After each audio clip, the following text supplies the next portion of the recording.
I'm Daniel, the Past Life Regressionist, and it's time to begin. Lift off and the clock has started.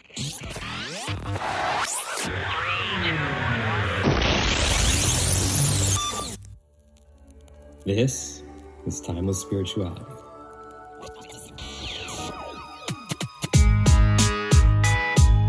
Enjoy each of your time.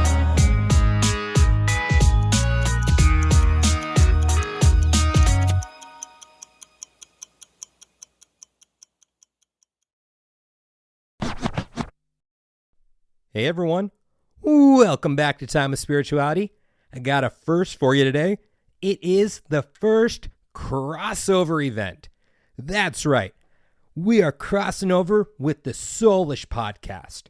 So for the week of, what would that be? October 17th, 2023 until the 24th, you can go check out part 2 of today's episode over on the Soulish podcast.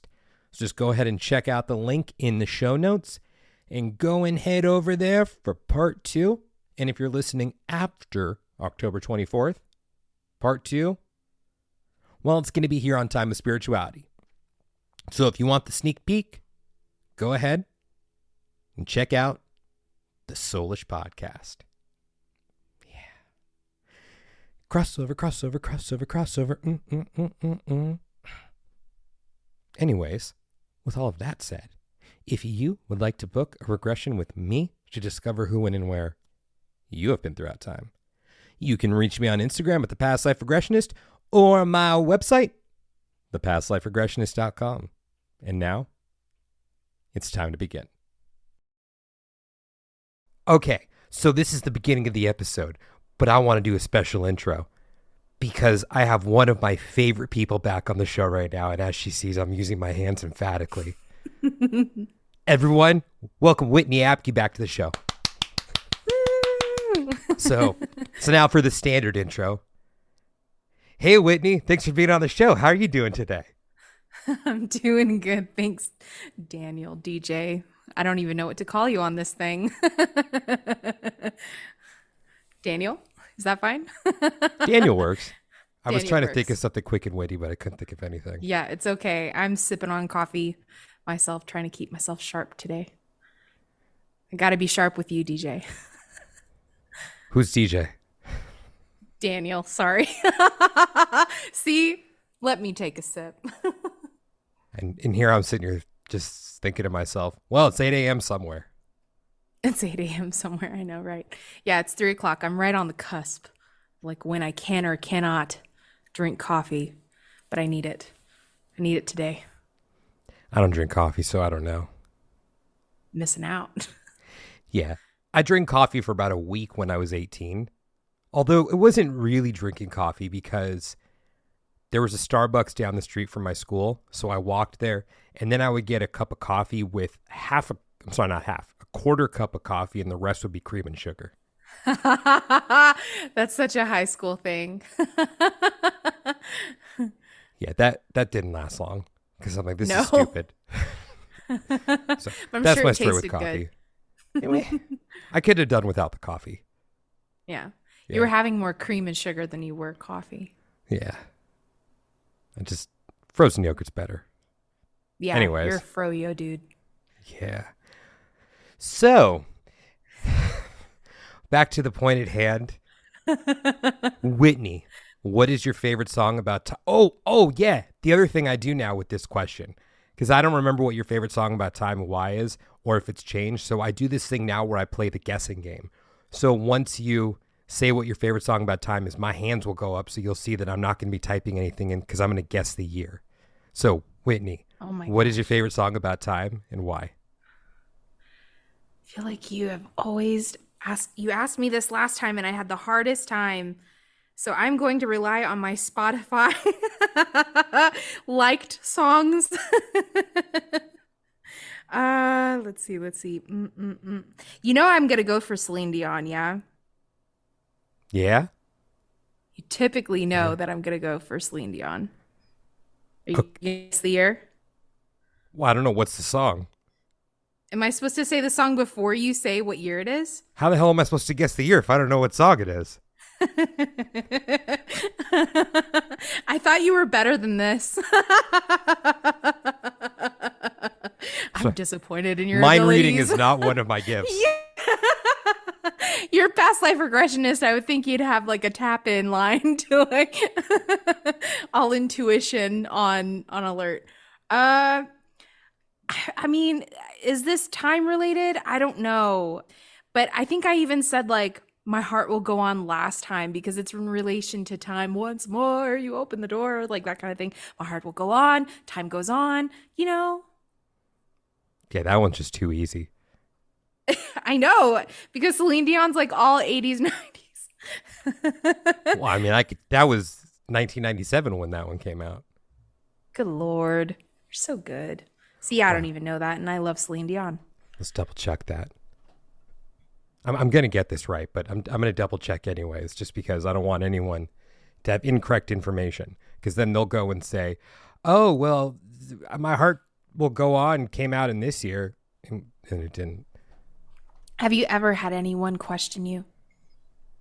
Yeah, and I've been right. That's what I thought. Yeah, released November 24th, 1997. Okay, cool. I mean, but come on, that one was just a gimme also, because that's when Titanic came out. So, Right. Yeah. All right. So, anyways, for that easy one and that layup that you just handed me, that's like just a total gimme. You want to just remind everyone who is Whitney? Yeah, I'd love to. Thank you, Daniel, for having me on. So I am many things, but my main focus is to help people to heal via reconnecting with themselves, with others, with God, source, universe. And that's been a huge part of my journey. I came from Christianity. I was a pastor's kid.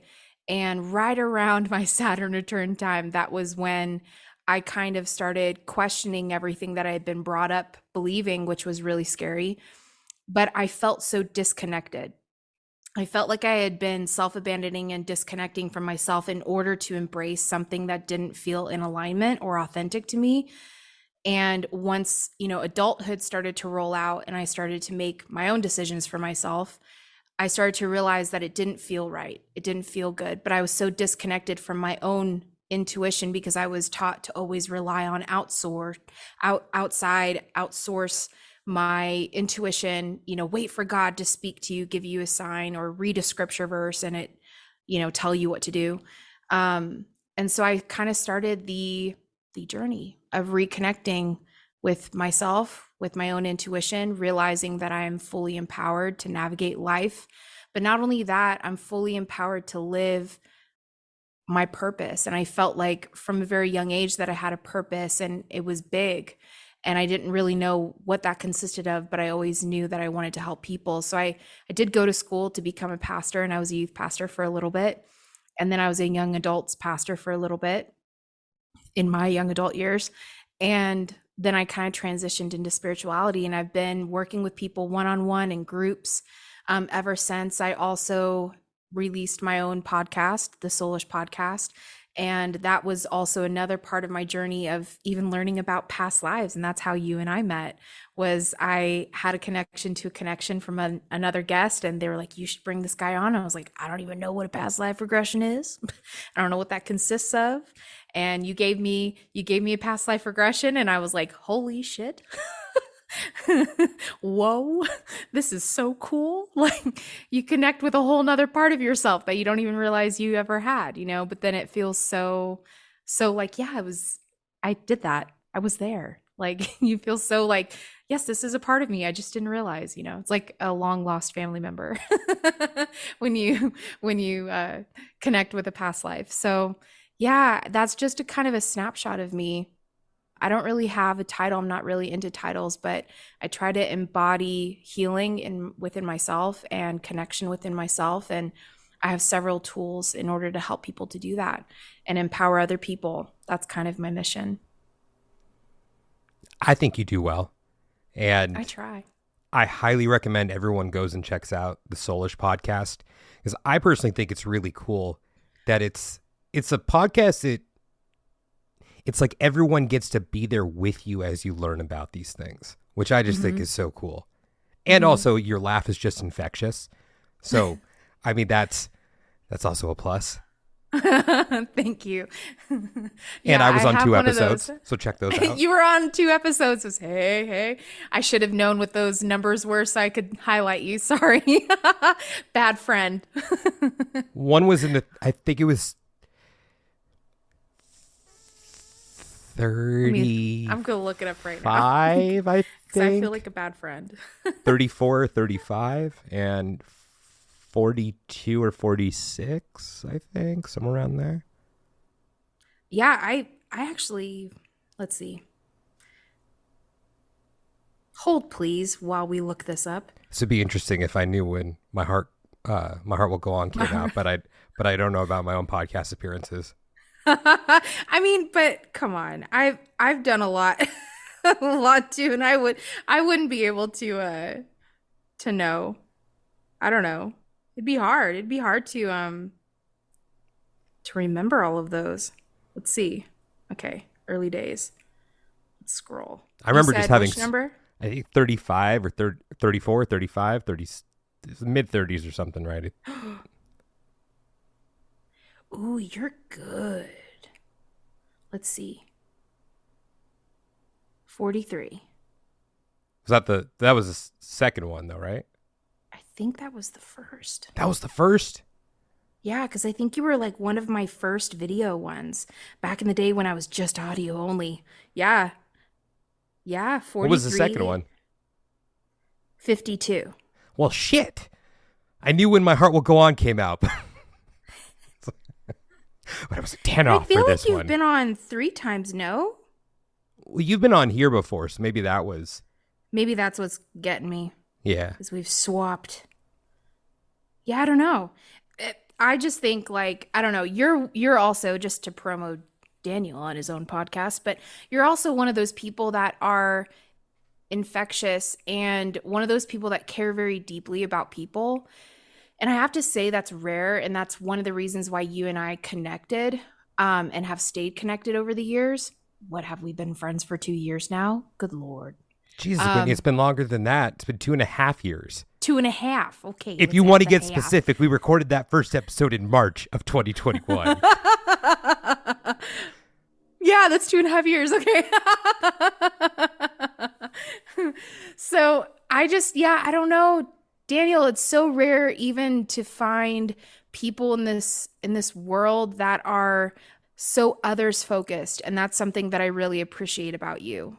Because even in the spiritual, I guess collective or people group of spiritual people, a lot of people are self-focused, and you're one of those people that is very others focused, which is what makes you such an amazing person, but also an amazing practitioner and somebody that also facilitates people connecting and reconnecting with their past, their present, their future. So just want to mention that. Slide Thank you. that in there. I'm melting inside. I appreciate that, Whitney. And I'm excited for this conversation today. So just for everyone, a little background. Whitney and I were having a conversation about a week ago, and sometimes we talk about the weather, but other times, and well, most of the time, we talk, I don't want to say obscure stuff, but we don't talk about the weather. So the conversation ventured into this concept that Whitney presented to me called cosmic masculinity. And she was telling me about it, and I said, you know what, I think this would be a great conversation to have on the podcast. So I want to hand it over to Whitney, and whatever comes up for Whitney right now in cosmic masculinity, because I kept having to ask, like, tell me, or not, it was like, tell me more, like, what is this cosmic masculinity, and what's the difference between that and because I admittedly am not someone who focuses a lot on the masculine and feminine. I mean, I know that I can be sensitive at times and that I can be stubborn as shit at other times. And I'm like, where's my yogurt? And, just stuff like that.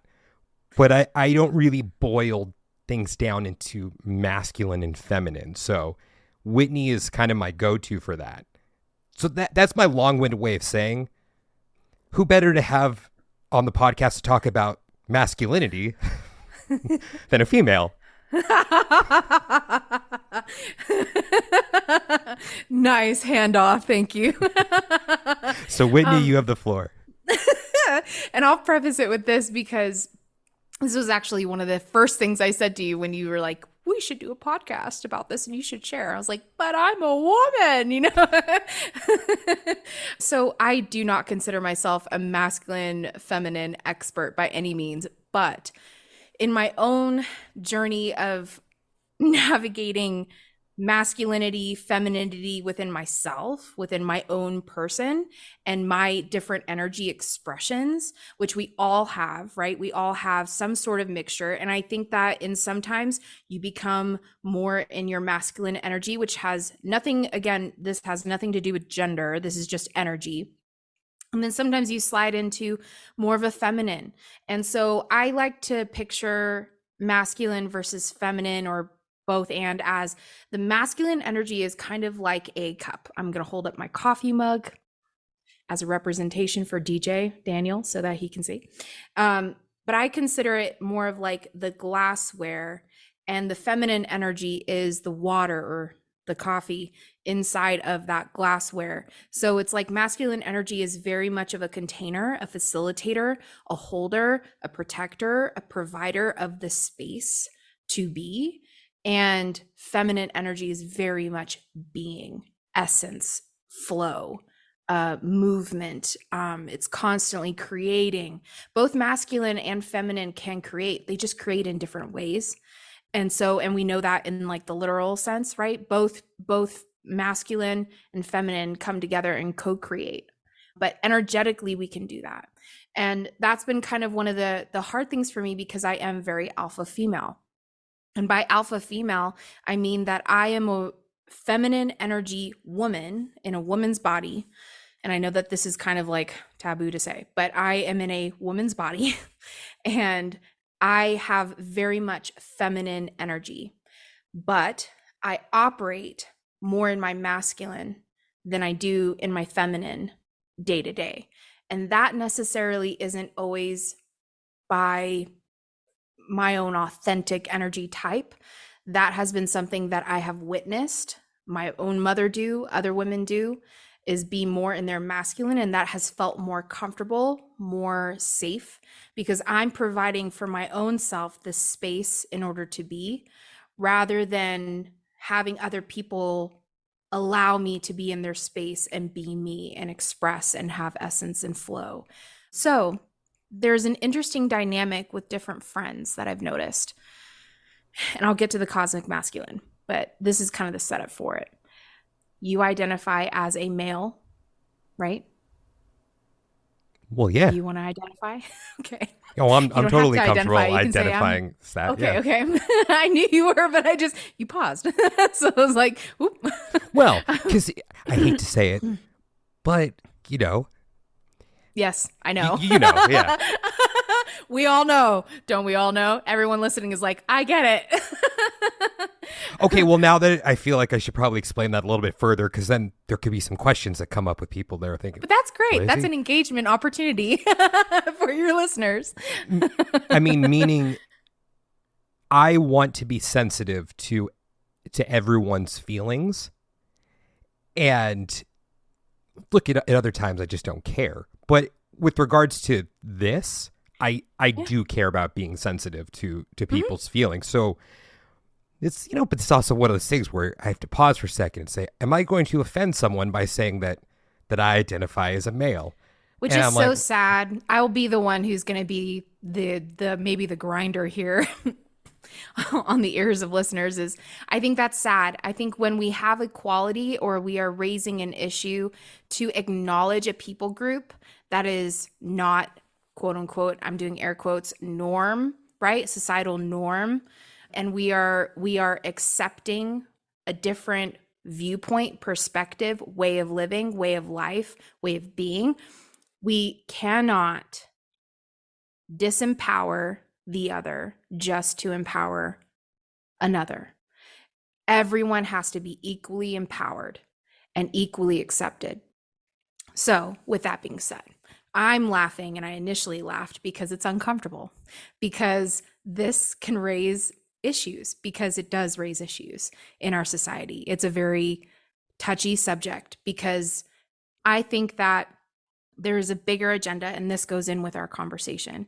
There's a bigger agenda here than equality. There was a bigger agenda than in the feminist movement, which was meant to empower and to create healing between women and men. It was meant to bring the feminine up and say, you know what, we're going to raise you up. You are equal to men, right? Masculine is just as valuable as feminine, right? And we're going to raise you up and empower you. Almost like the masculine men are saying, or masculinity is saying, we empower the feminine. It was meant to bring healing. It was meant to bring reconciliation. It was meant to empower women. I think personally that there was another agenda, and or that intention was redirected and misused. And over time, instead of empowering feminine women, right, or females in general, we disempowered men. And I say we because it's just a collective. It's not one or the other, no finger pointing. It's just all of us, right? It's just what happened. But I do think that there was an elitist, whatever you want to call it, agenda that was used, because when you disempower men, what happens? When you disempower the masculine, what happens to the energy, the co-creative energy? You now have taken off that barrier. You now have taken off the facilitator. You have now taken off the protection. Now that glassware doesn't exist. So what happens to the water? What happens to the coffee? It has nowhere to go, it has nowhere to be. It just splashes everywhere, right? So now what we've experienced is, now that this has happened, there's been an empowering and a disempowering, but really it was disempowering both, and not providing much healing. And now we are seeing a massive rise, and we have in, I would say, the last decade or two, a massive rise in human trafficking, child trafficking, sex slave trade, among others. You know, global climate warming things happening and all of the everything else that we could list off has happened. And it's happened because men don't have a voice. Men's vocal cords were chopped off along with their can I say it? Balls. Not in a literal sense. Okay, this is figuratively. But I think men were so disempowered, and their voices were, it said you cannot speak. And we're seeing that now across the board. It's not just directed at men, but we're seeing that even with women. You can't be a female woman anymore and feel comfortable, because now if another male man is saying that he identifies as a woman, but you identify as a woman, and you want the same safety parameters around being a woman, because we are physically vulnerable in this world. We just have to acknowledge that. And those safety barriers are taken down in order to have equality, and acceptance, and safety parameters aren't put in place with those changes. It creates this real weird dynamic and very kind of volatile dynamic, because now both are kind of pitted against each other, both sides or multiple sides at the same time. And that just makes it not a loving, safe, accepting environment. And that's what the masculine energy brings. That's exactly what masculine energy is. It creates safety. It contains, in that way, safety, and provides a space to be yourself and to be who you want to be or express yourself. So as men rise up, it'll actually be really interesting to see, like, as men get re-empowered, or the masculine gets re-empowered, it'll be really interesting to see how safe other people groups, or other people that identify differently than what was once societally normal, culturally normal, it'll be interesting to see how safe they suddenly feel, and how accepted and provided a space for, instead of having to fight your way to freedom of expression or being. You can actually just relax and be. And I think that's the whole like intention behind the cosmic masculine. So long-winded, but let me get to the experience that I had, which kind of showed me this, because I wasn't really aware of the cosmic masculine or the cosmic feminine until I had a plant medicine ceremony 3 weeks ago now, I think. And I was in the deep. I was in the deep of the journey. And a lot of what I was dealing with was my own reconciliation of the masculine and feminine within myself. Fear of giving up control because that has been taken advantage of. I was sexually assaulted last year. And ever since then, that kind of like re-emphasized fear of not having any control over what happens to me. And so, of course, in a plant medicine ceremony, the moment that touches your lips, goes down your throat, you are releasing control and you are trusting the plant medicine. And I was really struggling with that because I took enough of a dose in order to kind of have more of an astral dimension traveling experience. And so it was scary because I'm like, oh shit, like I thought I was going to be more connected with my body and not be so out of body. And as I could feel, my soul, my spirit, whatever you want to call it, kind of my consciousness really kind of taking off and leaving my physical body, I started to panic. And I had a dear friend of mine with me, sitting with me in ceremony for this reason, because she's worked with me before. She actually worked with me after the incident that happened last year. She's a psychotherapist and she's amazing. And she was like, I could feel it before it started to happen. And I was just afraid because the whole point was for me to stay in my body and to not have more of an astral experience. We were supposed to do more embodiment work. So when the medicine wanted to take me elsewhere, I was like, no, wait, we're supposed to stay here. We're not supposed to fly. We're not supposed to feel like we're leaving, And so I was like panicking. And she was like, just breathe, just trust. Like you entered into this trusting, just trust where they want to take you with. Just trust what they want to show you. As soon as I was like, okay, yeah, that's right. I participate. I chose this. I chose this experience, and I started to go, okay, cool. Let me trust. Let me go back into that trusting, which this medicine is more masculine energetically, more like we're taking the wheels, we're in control. It's more of a feminine or masculine energy. So it really facilitates your feminine, which I love.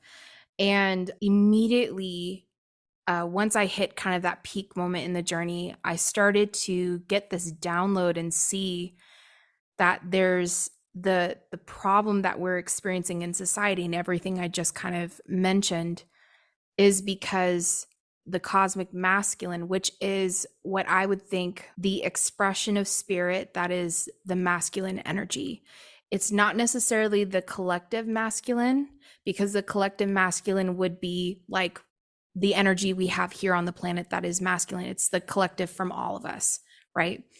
But the cosmic is more of universal. It's more of spirit masculine. What we would say is like God, the Father, Jesus, the man, Holy Spirit, kind of in more of a masculine form. And a lot of people have seen Holy Spirit as more of like the feminine, the spirit that lives within you, flows within you. And we see God the Father as more of like that masculine energy expression in Christianity anyway.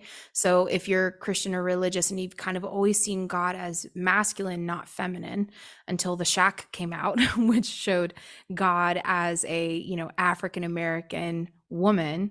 I always saw Oprah when I read that book. I was like, Oprah's God.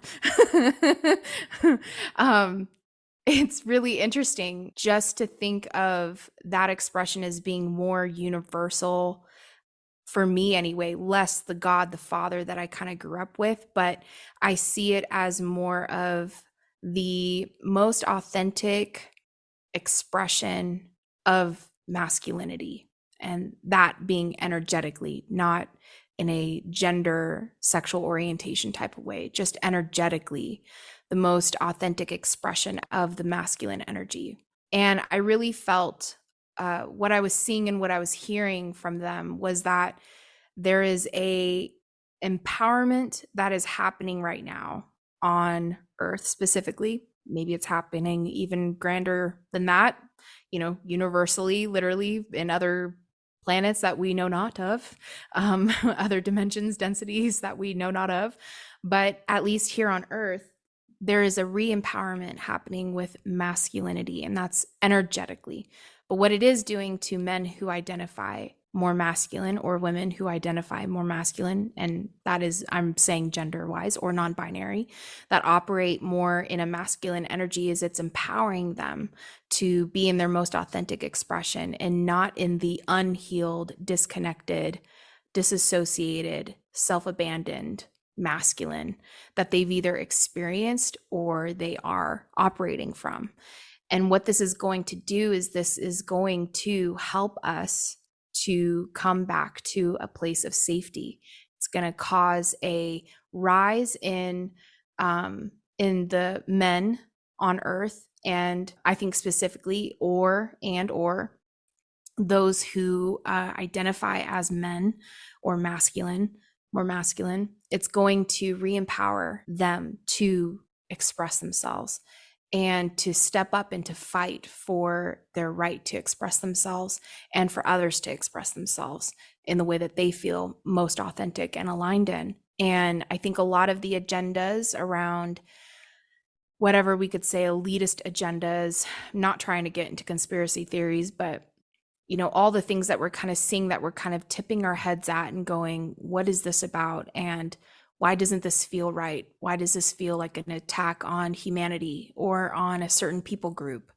I think we're going to start to see people rising up and not tolerating it, whether you're a man or a woman. And there's going to be this safety barrier recreated that is going to help us to really, truly actually heal and to stop whatever the agenda is, or whatever the, what I want to call it, I guess, whatever the service to self orientation from Law of One, where it's, dominating, it's using people, right? And using children, siphoning off of people's energy via fear or abuse or whatever, disempowering people, slave mentality, all of those things. So I think we're going to start to see that. I don't know if we're too late, Daniel, for experiencing the consequences of not having this in place for so long and allowing certain things to be allowed or put in place, documents signed, that kind of thing. But I think regardless, I'm kind of an optimist, and I really kind of sensed that there would be a downturn and there would be an up. And so whether, I think we see that in real estate, we see that in life, events and things like that, world events. But I do feel like there's going to be an up. But I think we have an opportunity to rise up, and whether you're a man or a woman, but cosmically, spiritually speaking, there is something that's happening. So I hope I explained that well and kind of gave enough. So kind of. Yeah, I do have a follow-up question there with regards to the patriarchy versus masculinity. And I mean, I would just like to kind of preface it by saying, do I believe that we have a patriarchal system in place right now? Yes.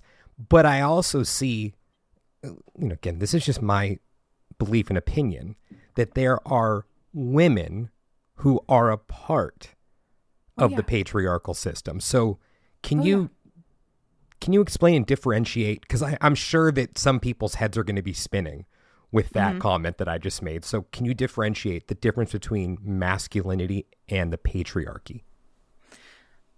I think that a lot of what has been in place for a long time, I can't say for how long, because our history really only goes back 5,000 years. We don't have what was society like 50,000, 60,000 years ago. We don't really have that information. We can take a gander, but we don't know. But as far as we do know, we have lived in a society where men have the final say. Men are building things, men are creating, and women are around to help co-create. but it's not from a place necessarily of empowerment. So by that I mean, for thousands of years, women have been used as a vehicle of wealth, as a commodity to have, to own. That slave mentality has definitely been our experience as women, as females, and children too. I mean, in some ways, right, have been used as like, I need you to be the son, my heir. You can't live your life the way you want to because I require you to do what I need you to do in order to have wealth sustained in our family lineage, that kind of thing. So not just women, children too, and men.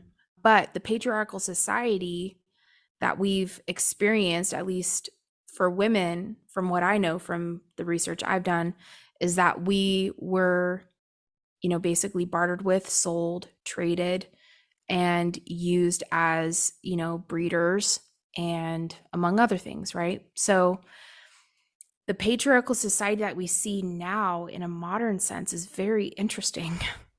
And there's a huge debate along with, OnlyFans and that kind of thing. And we can get into that if you want. But masculinity is connected to the patriarchal system, but it's not masculinity in its authentic, healed expression. Does that make sense? Mm-hmm. So the patriarchal society is a broken masculine, because masculinity isn't about power, control, or domination.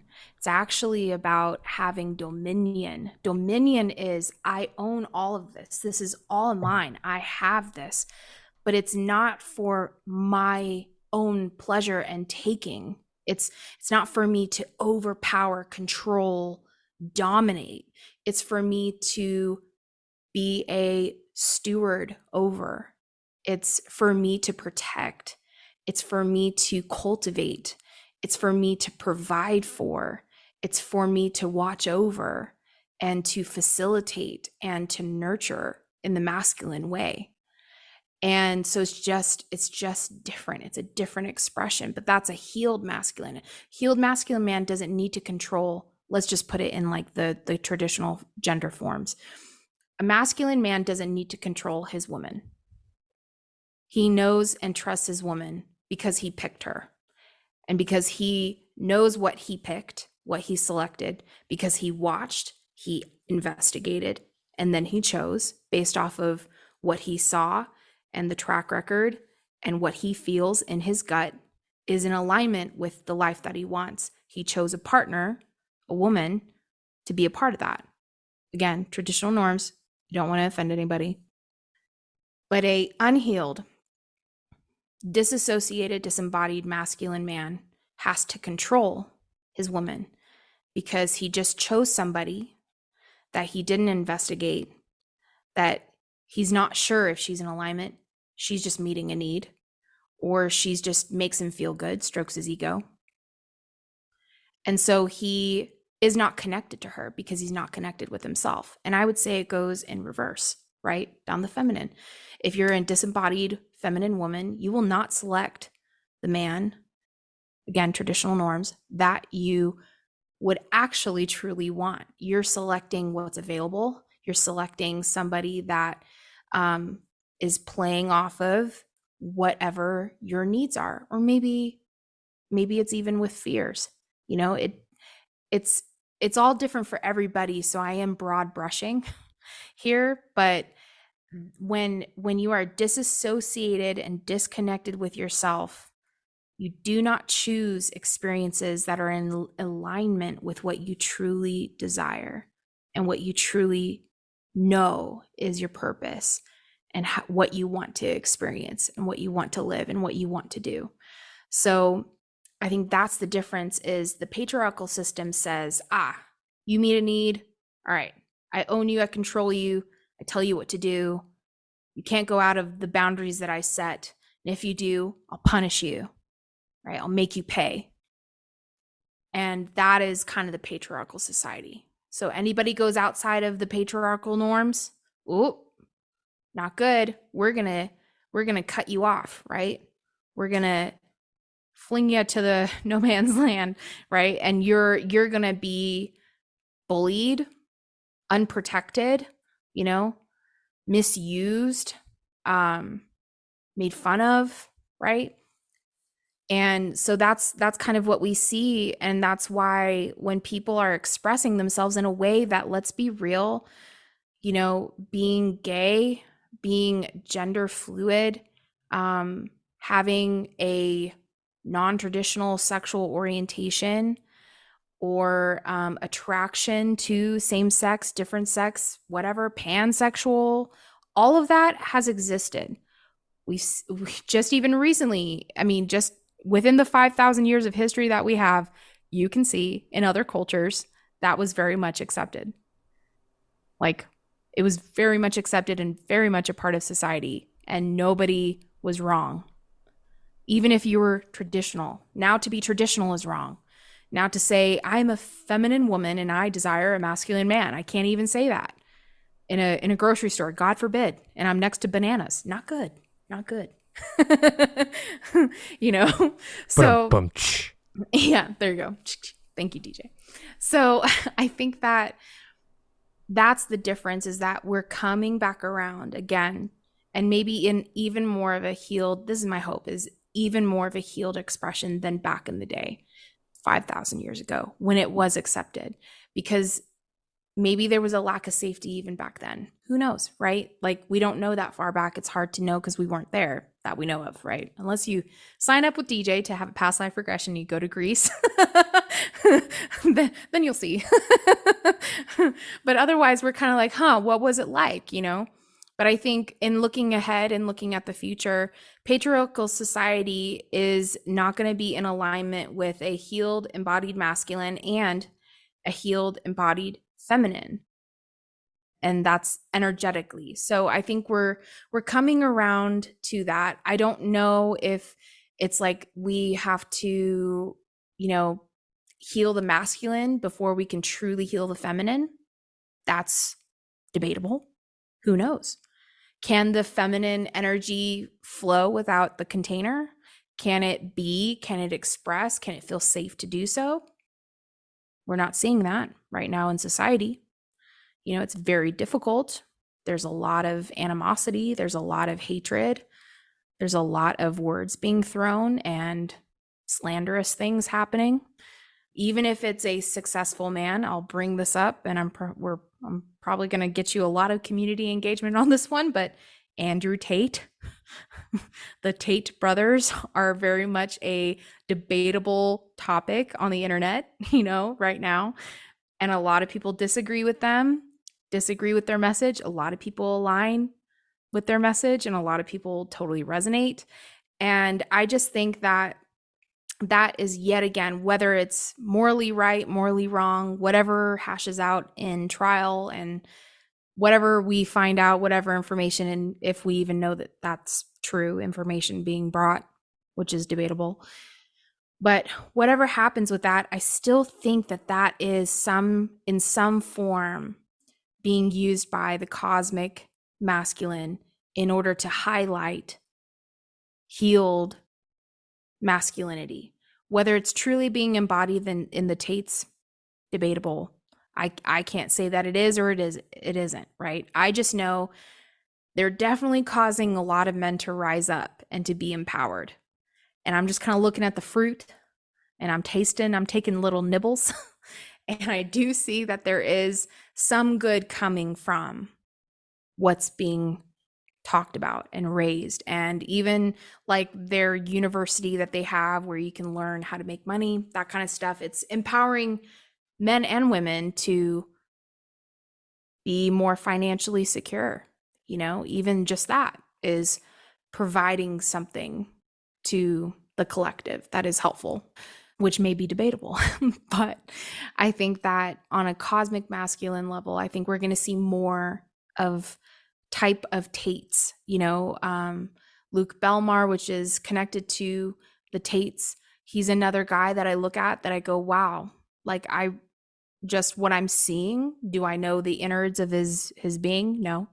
But just what I'm seeing, I really resonate with. And it actually causes me to feel more in my feminine, just even watching his podcast and hearing about what he says are his, his moral compass, his integrity lines, what he doesn't cross, and what his objectives are, and what he feels like his purpose is, and his journey that he's expressed. So I just think we're going to see more of that, and we're going to see more masculine expressions rising up, and we'll see what the patriarchal society looks like in the next 10 to 20 years. It'll be interesting. So even with you bringing up the Tate brothers, well, for starters, before you told me, before we had this conversation about a week ago, I wasn't even aware that there was the brothers. I just thought it was one of them. So admittedly, I don't know much about them. And I think this is kind of a reflection also of the fear that gets brought up in me right now of providing a space for a woman to bring up these men who are portrayed as misogynistic, which again, I don't know. I am not educated enough in their message to say yes or no. From what I see of the stuff that's been put out there, headlines and stuff, it doesn't look that good. But as you were saying, there may be agendas at play. So I'm not knowledgeable enough in this realm to make an educated decision on where I fall.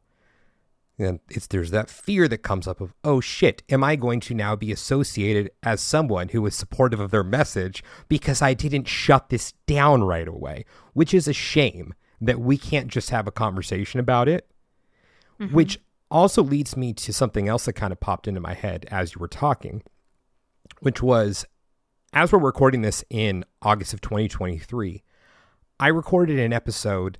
It's an unreleased episode back in June of 2022, where I brought someone on who was pro-abortion. I'm sorry, no. Anti or pro-life. There you go. The terms that are used. And I am someone who, look, I'm the kind of person who's like, look, your body, your choice. If you're not hurting anyone, more power to you. And also, you and I, we've had conversations about other things in that respect. And like, regardless of where I fall on the spectrum of my own personal choices, I'm kind of like, look, you do you, as long as you're not hurting anyone. I may toe the line in some places and not toe it in others, but you do you. And I had a really good conversation with this person. Now, this person happened to be a male, and I did that purposely because I wanted to approach it. This was someone who, so here's the thing. In the spiritual community, there's not a very deep bench of pro-life males or even pro-life females for that matter. So this is someone who, beliefs aside, I respect their intellect. So I felt that we could have a really good conversation about it. And I'll say this, I learned a lot from that conversation with regards to what it means to have a baseline, which I went in there without one. And I balked with regards to releasing it because I spoke with someone who was a woman. And I brought up that, oh yeah, I did an interview today talking about abortion from a more spiritual angle, because it was more about the implications with regard to spirituality and like karma. Karma, exactly. How does karma fit into the equation?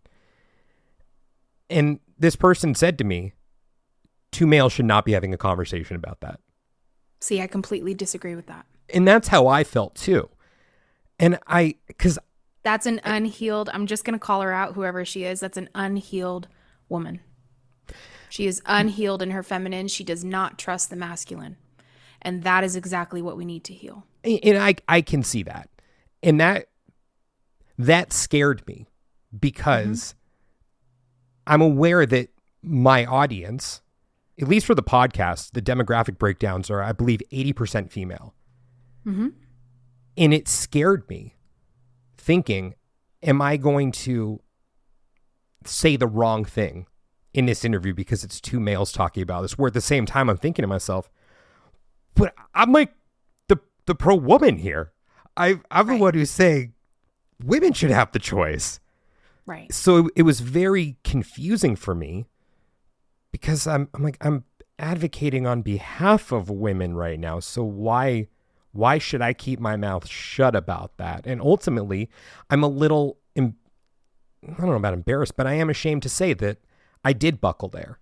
And I did say, you know what? I'm not touching this with a 10-foot pole, because who knows what the ramifications will be when I was doing what I thought was the right thing to do in that situation, was to provide a space to have a conversation, one in which I didn't see being talked about out there, because at the time, this was around prior to, I believe, the Supreme Court decision. The leaked memo had already taken place about a month prior to the recording. But everything out there was just rah, rah, rah, rah, rah. And I'm like, maybe we can have a conversation about this from a different angle and to present a different way of looking at this. And then to be shut down like that, I'm like, it ain't worth it. It ain't worth it. It's really disappointing, because that's exactly what I think the cosmic masculine, at least what I was showed, is where the healing comes in and where the re-empowerment comes in, because men should absolutely have an equal voice. Just because it's a woman's decision with her body, and if that's what you believe, doesn't mean that men can't have an opinion. And when did having an opinion about something be wrong?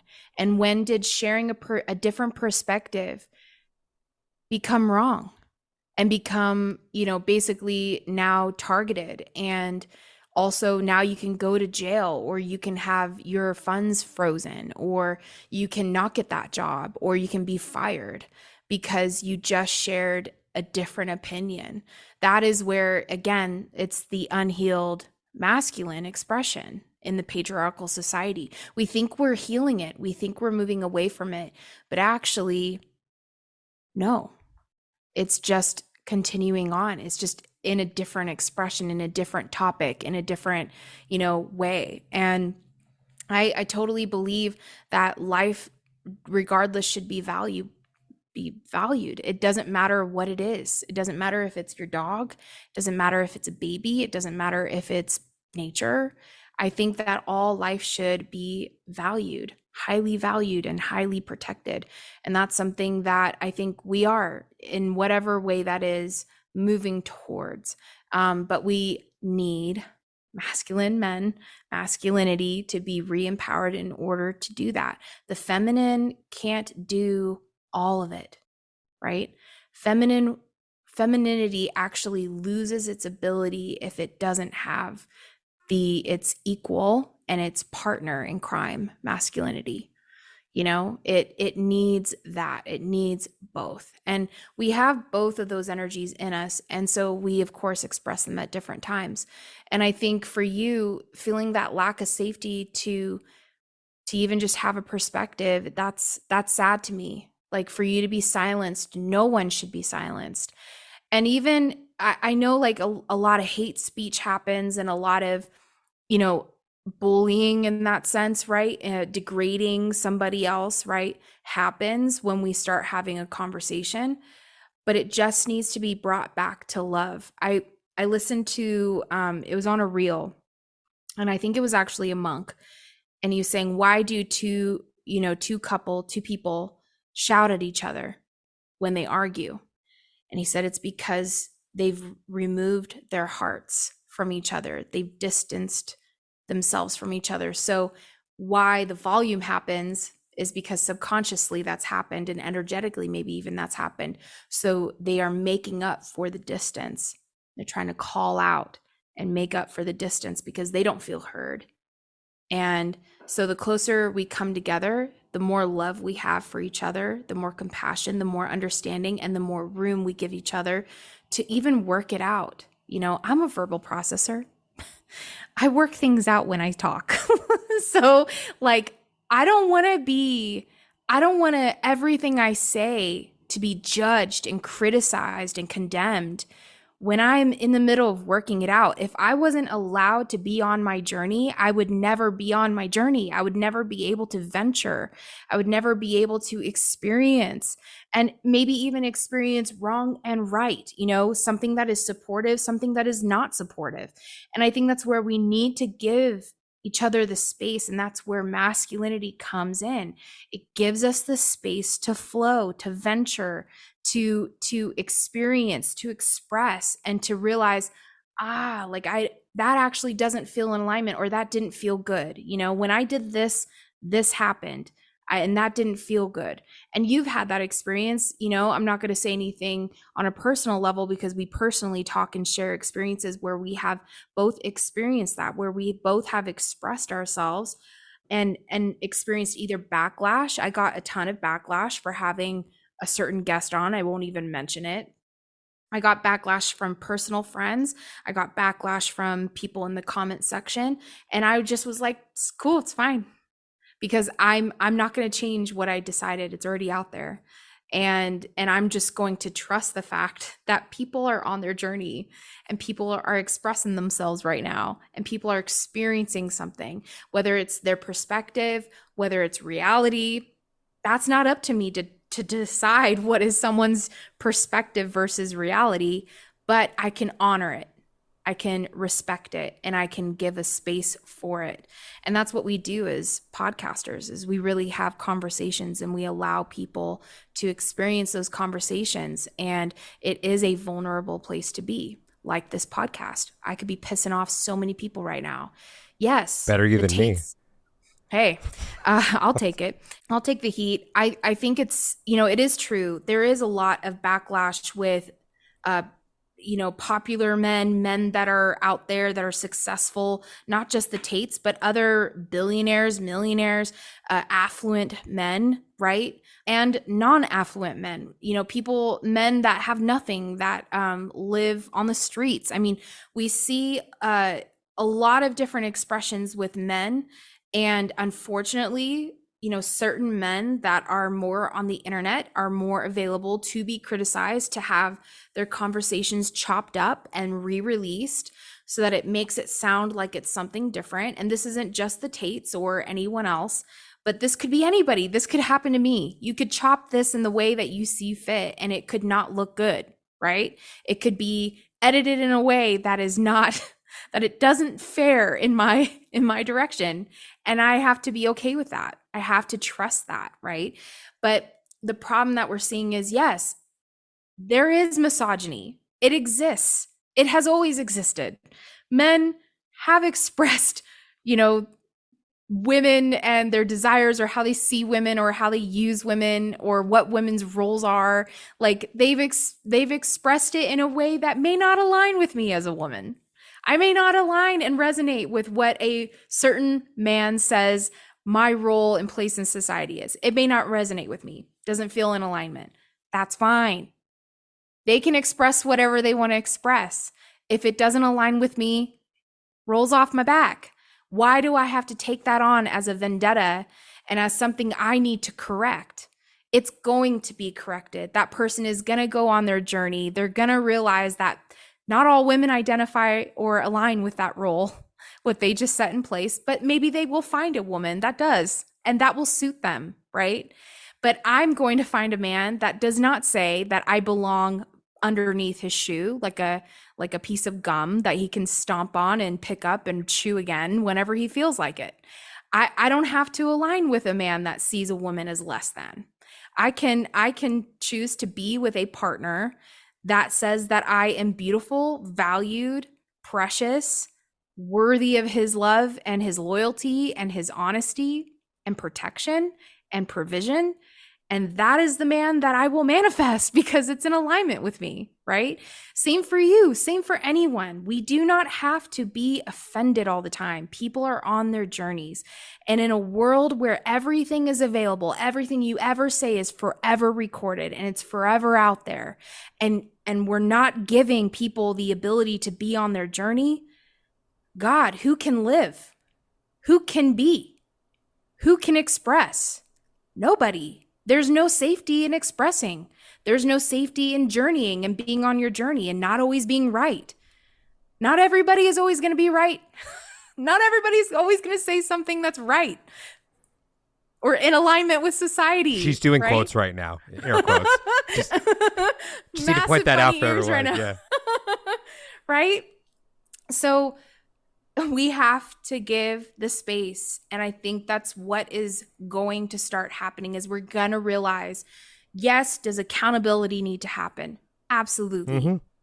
Absolutely. This isn't saying that that doesn't exist and it's just free for all, you know? No, that's actually what's happening is that they're saying you can do whatever you want, right?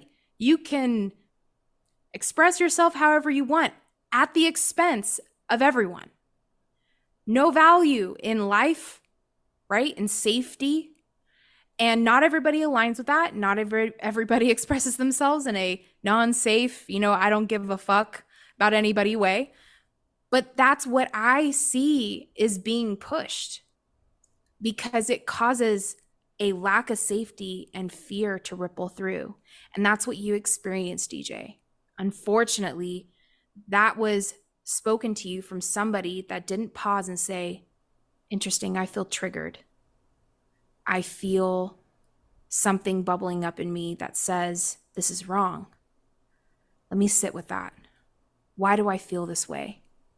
When he just said that he just had a conversation that is directly affecting me right now in my life, and it was two men having this conversation. Why do I feel triggered? Why do I feel offended? Why do I feel like that shouldn't have happened? When he was advocating on my behalf. Sorry. Right. Yeah. But still, right? She didn't take the moment to go, interesting. Let me self-reflect. Before I say this is wrong and say you shouldn't or couldn't or should never, why is that hitting me in that way? And that's being in your feminine. That's being in your ability to just be and to just express, experience. She could say, interesting, that's really triggering me. Interesting, that feels like, like wrong, but I don't know where this is coming from. It's not my right to tell you what is or isn't, but it's interesting that in me that doesn't resonate or it's sending off alarm bells. Why is that? Because a lot of the things that I experience, I get triggered by. I grew up Christian. I grew up a Christian pastor's kid and then was a pastor myself. I was a virgin till I was 28. I was rock solid in the moral compass of Christianity, man. Like I fought tooth and nail for that shit, I like advocated up my ass for that belief system. And it's not that the belief system itself is wrong. I wouldn't even say that. But what I didn't realize is that in me taking a stance in one way, I wasn't able to just sit in something that felt uncomfortable. I didn't have a capacity for it, Daniel. I realized that because I had boxed myself off, I said, this is it. This is all that I can do, experience, be, have, and this is it. And anybody outside of this is a threat to this. Like, so if I perceive that you are threatening my belief system, you're threatening my way of life or what I'm choosing for myself, or you're threatening my relationship with God. Whoa. Like that can be threatened, like I can have a disconnection from God. I'm going to piss people off, but like I can sin my way out of a relationship with God. Ooh, felt that one when I said it. I think that's where, at least in my personal journey, I have realized that when I can just sit in something that is uncomfortable, like right now, I'm actually in a lot of pain. I'm in a lot of physical pain. I did not sleep last night for whatever reason. My neck and back are pissed. And so every movement that I make, I'm experiencing pain, but I'm allowing it to be that way. It hurts like fucking hell. I've been working it out on the wall, on the floor with tennis balls, foam rollers, shower just before this podcast with hot water on my back, moving my arm around, trying to get it to release, telling it to release, actually being like, okay, release, come on, stop pinching, pinching nerves and all of that. But that's part of the feminine energy, is just allowing it to be. It is what it is. This is what's happening in my being, in my body right now. Am I going to keep me from having this experience of being with you in this conversation and expressing myself? Absolutely not. This doesn't change who I am. It's just something I'm experiencing. And I think that's what we need to realize, is we're going to experience different things in this life, in this journey. And that doesn't necessarily redefine us. Just because you have a different experience or you're expressing yourself in a different way doesn't necessarily mean that you need to identify with it. I think that's actually the ego saying, I have to latch on to something. The more plant medicine journeys I've done, the less I've felt an inclination to have to identify. So I'll identify for purposes of communication. Like if somebody's like, how do you identify? I'm on a date. And they're like, are you bisexual? Are you poly? Are you pan? Okay, that's fine. I can totally tell you what I identify as. That's no problem. I'm happy to communicate that to you, because this is then where we can either connect or disconnect, right? And I'm happy to communicate that to you in a way that you understand and that helps you to connect with me or to relate and feel whether or not we have some resonance between us. Cool. But do I need to identify as that every day? Not necessarily, because I know that I'm fluid, that I am just what I am, and I'm actually just a spirit. I'm a soul. And am I in a certain expression in this life, in this incarnation? Yeah, but done enough past life regressions with you to realize there's been past lives where I was a man. I was a male, That didn't feel foreign. It didn't feel wrong. It didn't feel like it wasn't me, It felt very much like it was me.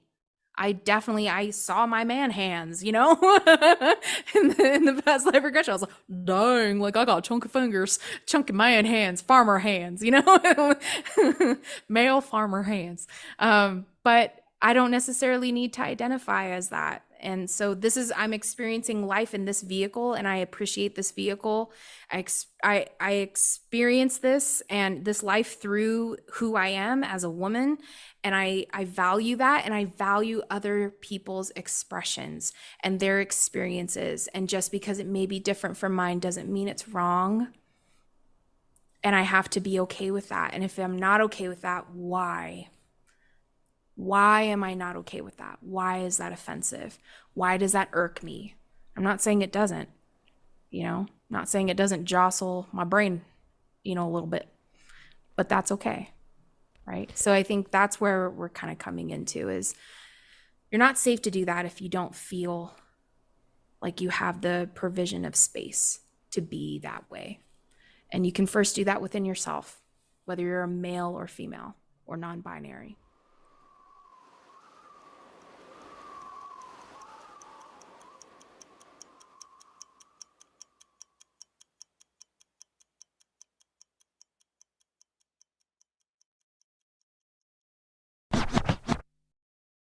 Fellow time travelers, your journey through time awaits you. Just want to thank you guys so much for listening to today's episode. And if you're interested in discovering who, when, and where you have been throughout time, and you'd like to book a session with me, just go ahead and send me a message on Instagram at The Past Life Regressionist, or you can reach me through my website, yourpastliferegressionist.com. Hey, time traveler. Are you trying to learn your birth chart and you're struggling through all those confusing layers of signs, houses, planets, degrees, aspects? I have a 4-level self-paced course that makes this process so much clearer. Hi, I'm Danny. I'm that witch next door. I'm an instructor and mentor for folks like you that are trying to learn all of this trendy new astrological information for themselves in their own lives. Each level of my course is specifically designed to dive deep into the chart and help make sense of all those different parts and pieces. I developed this course to directly improve all the problems that I personally encountered on my journey to learning my own birth chart so that you don't have to. All of the information is presented in a way that is digestible and set up to promote the most effective retention and set you up for real success. By the end of our last level, you'll be ready to practice interpreting the transits and the aspects for yourself. You can visit thatwitchnextdoor.com/astrology for more information and to order yours today. You can also use code Time to Learn for a 10% discount off of your bundle today. This is my way of saying thank you so much for being part of the Timeless Spirituality community. I enjoy working with all of you so much that listen to me over on That Witch podcast. So don't forget, if you're struggling to learn your birth chart, you want to finally make sense of all of this, visit thatwitchnextdoor.com/astrology and use code Time to Learn for 10% off at checkout. Thank you so much, time traveler. Thank you, Daniel, the past life regressionist. And I'll see you all in class.